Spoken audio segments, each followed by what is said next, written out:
po. Na-boring si Dangsky, kag medyo nagutom. So here I am naman in my kitchen. Himo kita sang merienda. Yeah! Gawin natin ang sliced bread. Simplihan natin ang sliced bread. Himuon ta nga pizza. Para nga hindi na kita mag-order sang pizza. May-ari ako diri sang nabilin nga sliced bread from last week. Daw hindi na siya manami. So ang ginhimo ko ano tawag sini? Nagmix ako sang ketchup, gimbogos ko na diretso. Ketchup kag ginbutahan ko sang gamay nga kalamay. Oo, kagamay nga asin para nga may twist man ang lasa sang aton nga sauce.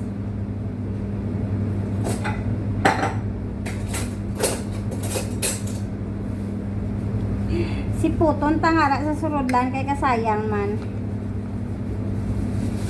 So kung may mga daan-daan na kamuda nga sliced bread, kag daw hindi na bala namit kaunon.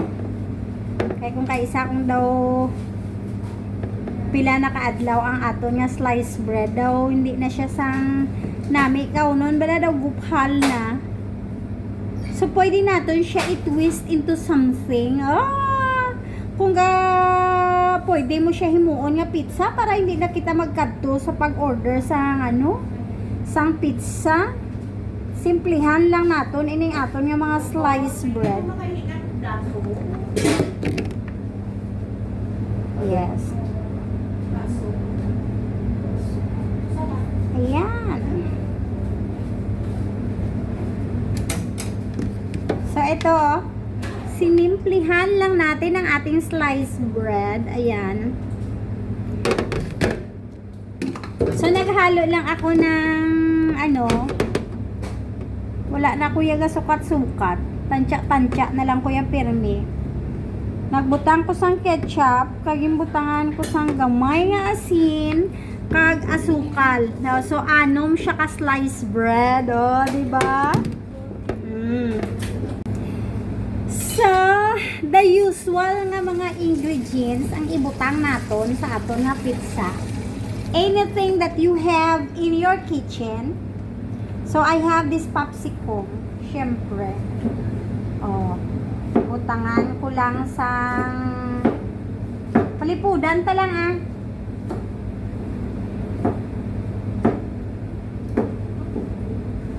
Kung anong may ara ka nga pwede naton himuon sa inyo nga pizza, you can put olives, pero ngayon wala akong olives, so I have capsicum with me. Ayan.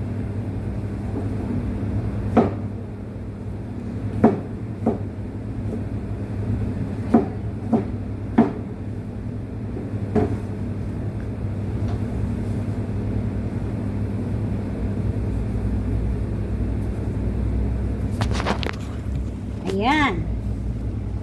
So, ayan. May capsicum na siya. Capsicum pa lang. And then, katamad na ko maghiwa sang sibuyas. Kag may ara na sang mga na-slice. We can put also, no? Pero daw may mali ba? Ay, dapat ang unang cheese. Pero anyway. So, may ari ng mga na-slice nga onion. So, ayan. Nilagyan ko ng slice na onion. Ayan.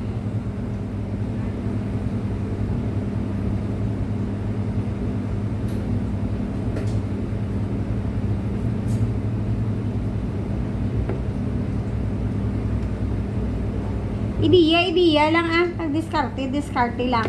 So, ayan na. With onion na siya. With capsicum. Bell pepper or atsal. And then, cheese. So, the usual nga mga ingredients ang ibutang naton sa aton nga pizza. Anything that you have in your kitchen. So, I have this popsicle. Syempre. Butangan ko lang sa Palipudan ta lang ah.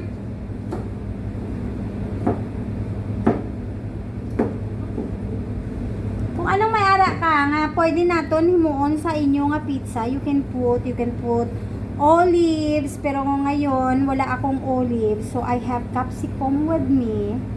Ayan.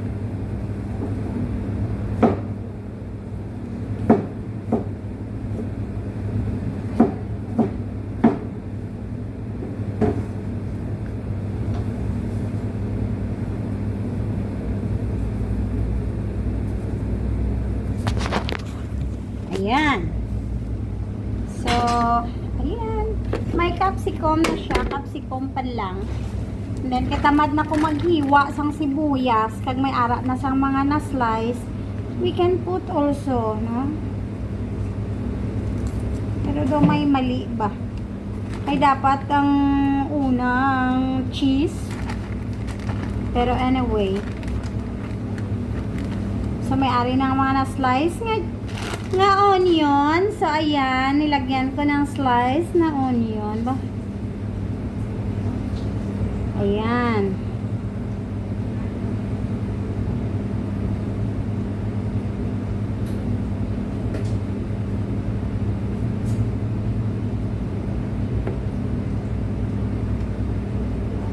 Ideya lang ah. Diskarte lang. So, ayan na. With onion na siya. With capsicum. Ano na? Bell pepper or atsal. And then, cheese. Ayan. I-shred natin ng cheese. Kung may mozzarella cheese, much better. Pero kay wala ko sang mozzarella cheese, I use cheddar cheese.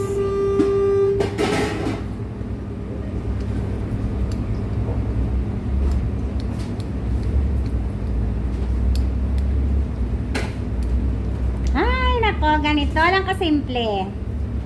In few minutes, makakaon na ako sang pizza. Medyo spread ta lang ang aton yung mga panakot sa aton nga tinapay. Yay! Look at this! Almost perfect! Butangan ko sang mag-slice lang ako sa luncheon meat. Para i-spread ko. I will slice the thin as I can. Yung pinakanipis. Para nga patong natin di sa aton nga pizza.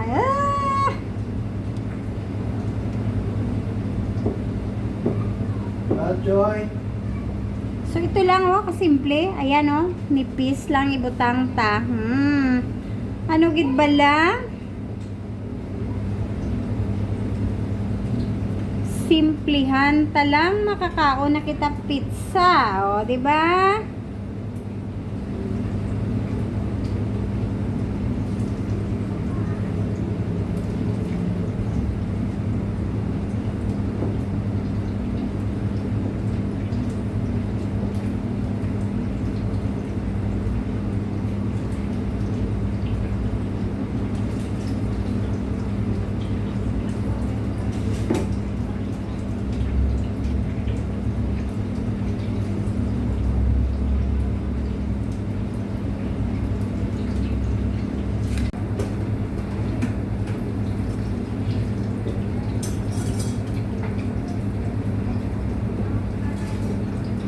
So, ito na. Naglagay na ako ng luncheon meat. Ham. Nalagyan natin ng ham ang ating pizza. So, any flavor that you want to put, lagyan pa ba natin ng hotdog? Kasi may hotdog ako. Anything that you can find in your fridge and in your kitchen. Ayan, look at that. Excited siya ako. Lagyan natin ng hotdog kahit konti lang. So, may nakita ako nga hotdog nga na-slice ko na. Abi nyo lang, this hotdog, ginaano ko ni siya, gina-slice ko, 1 piece of hotdog, gina-slice ko siya into 4, kaya ginabaligya ko hapon, gina-slice, gina-coat siya nga daw parehas ang quick-quick, and I'm selling it for 1 dirham. Syempre, kung nagatipid-tipid ka, no? pangitaon mo tong daw barato. Pero wala sila kabalo nga pambudol gali ang 1 dirham. Kay pag matilawan mo ang isa, daw hindi ka man kontento hasta nga makaabot ka na sang 20 dirhams, 20 pieces na nga tag piso maubos mo o de. So daw pambudol siya. So buinan ta kag butang-butang tabi sa aton nga pizza. Ay nako.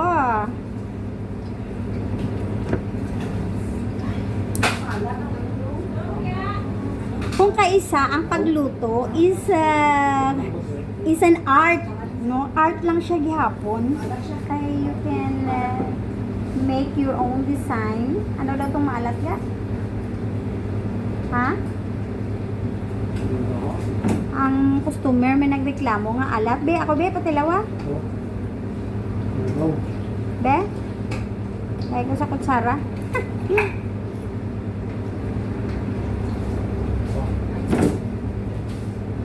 May nagreklamo sa amon arroz caldo nga maalat daw. Tilawan ko.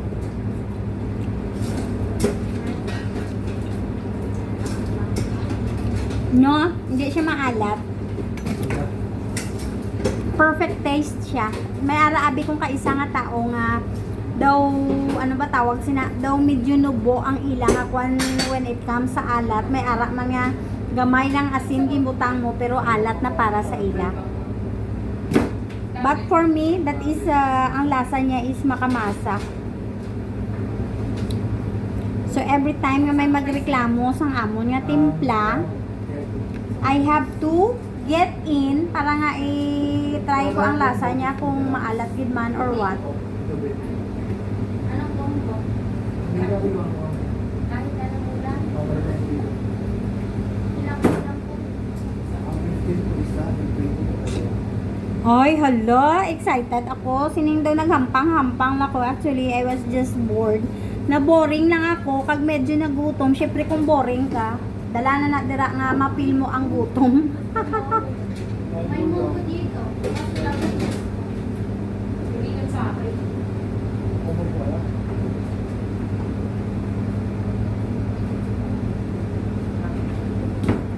Just like what I said, in everything, kailangan mo lang talagang madiskarte.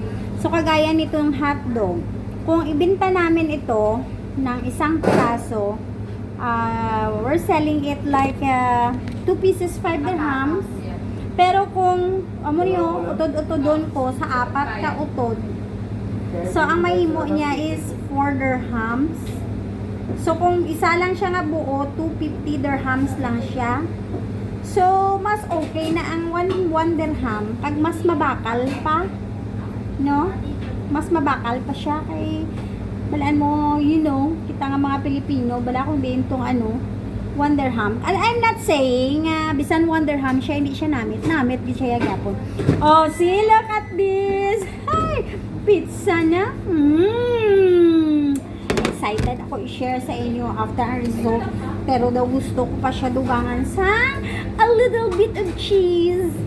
Para medyo cheesy siya. Ayan! Naku!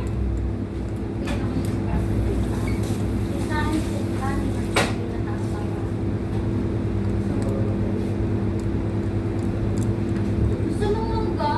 Gusto mong munggo? Perfect na ang aking sliced bread pizza. Oh, hindi pa siya luto, pero nakakatakam na. Hindi pa siya luto, nakakatakam na. Ayan. Ayan na po. Ayan, look at this. And ready to put. Pwede nyo siya ibutang sa my microwave for like 3 minutes maximum. Or i-oven nyo siya. Pwede. Or, kung wala gid, pwede siya ibutang sa kalaha. Kag pagkatapos, takpan lang sang kadali. Oh, diba? Diskarte! Since nga daw, i-microwave ko lang siya, kag ano ni siya, na remember ko, ang akong gali nga gimbutangan nga kwan is, ano tawag sini? Aluminum. I-transfer ko siya sa stainless, kag medyo kamay nga, sarod lang. Ayun.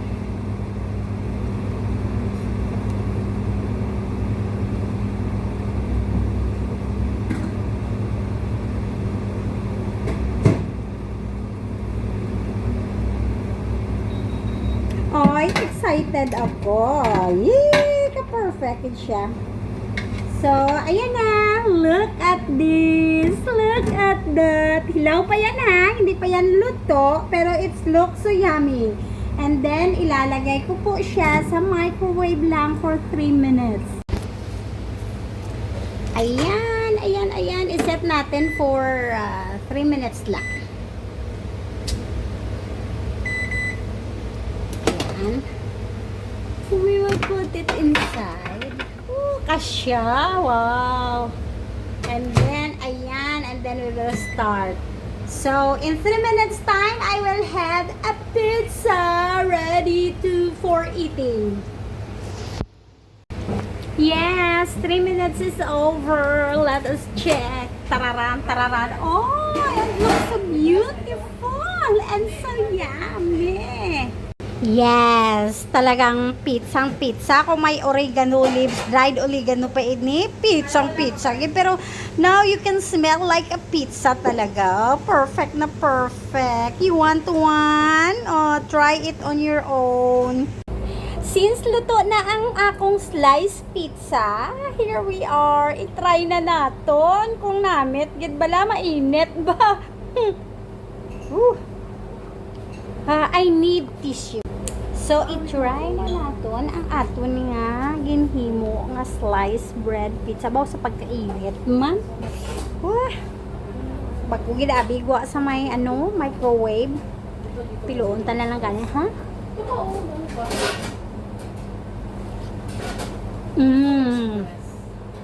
As in, kanamit.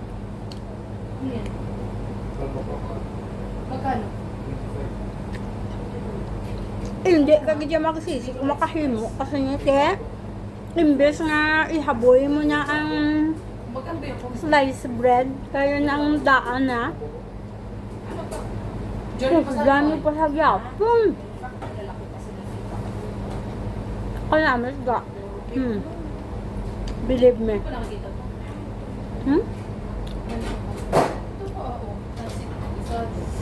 Kasarap.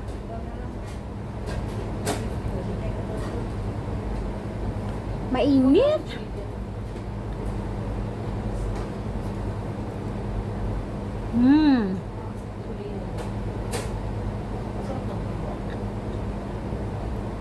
Pizzang pizza gid siya.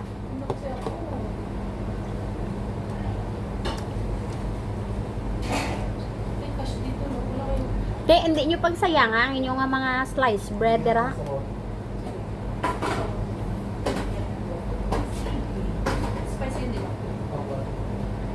Namit.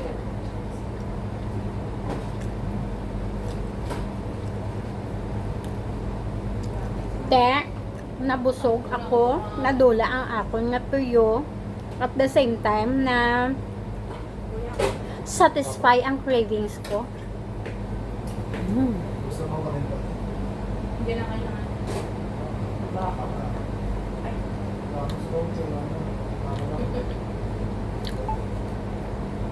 Hindi ko ba yun sa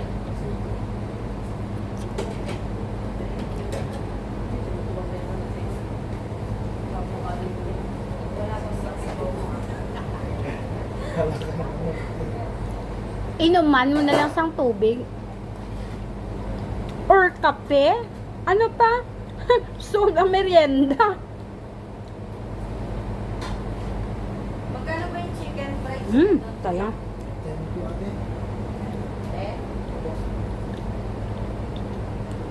Ano kaya yun? Pwede ba yun? Rice na kaya? Opo. Ayan na lang. Magkano pa pag rice na kaya? Ha? 15. 10 yan, tapos 5. Dito na lang. Palagay mo lang dito yung marap mo para naglapo ka. Sold.